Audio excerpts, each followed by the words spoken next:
Possum Magic by Mem Fox and Julie Bavass.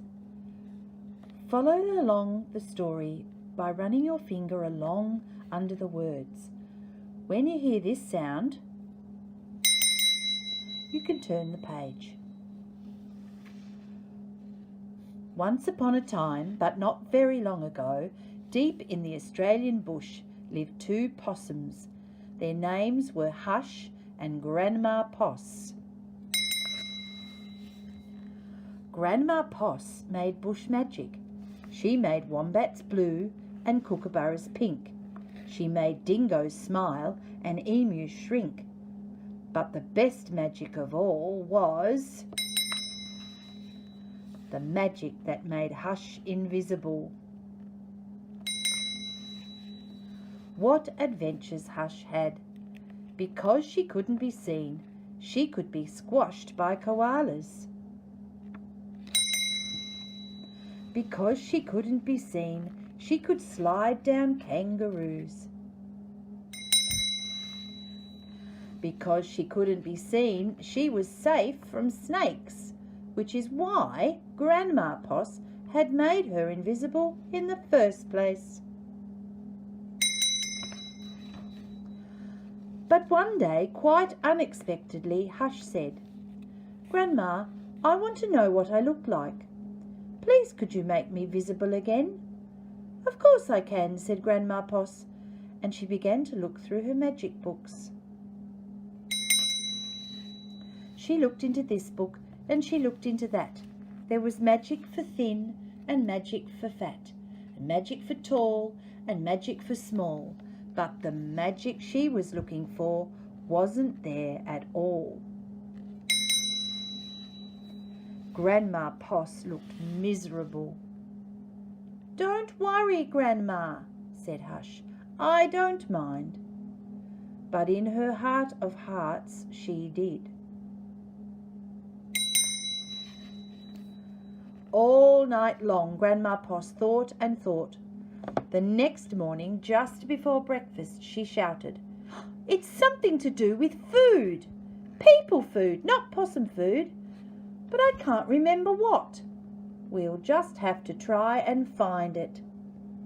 So later that day, they left the bush where they'd always been to find what it was that would make Hush seen. They ate Anzac biscuits in Adelaide, Mornay and Minties in Melbourne, steak and salad in Sydney, and pumpkin scones in Brisbane. Hush remained invisible. "Don't lose heart," said Grandma Poss. "Let's see what we can find in Darwin." It was there in the far north of Australia that they found a Vegemite sandwich. Grandma Poss crossed her claws and crossed her feet. Hush breathed deeply and began to eat. "A tail, a tail!" shouted both possums at once, for there it was, a brand new visible tail. Later, on a beach in Perth, they ate a piece of pavlova. Hush's legs appeared, so did her body. "You look wonderful, you precious possum," said Grandma Poss. "Next stop, Tasmania." And over the sea they went.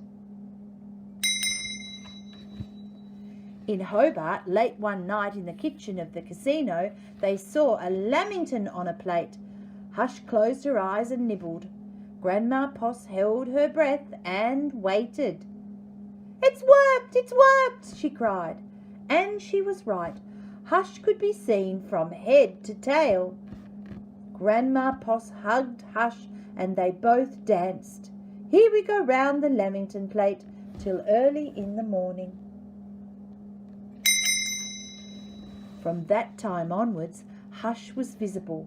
But once a year on her birthday, she and Grandma Poss ate a Vegemite sandwich, a piece of pavlova and half a lamington, just to make sure that Hush stayed visible forever.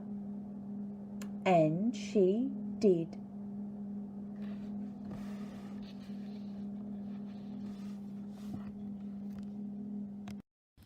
Now that you have read Possum Magic by Mem Fox and Julie Vivas, use these suggested questions or discussion points with your child.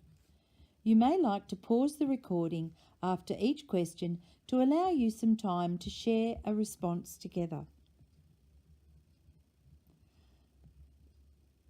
Why did Grandma Poss make Hush invisible? What would you like to do if you were invisible? Grandma Poss had a magic book. What was she looking for? Do you know any magic words?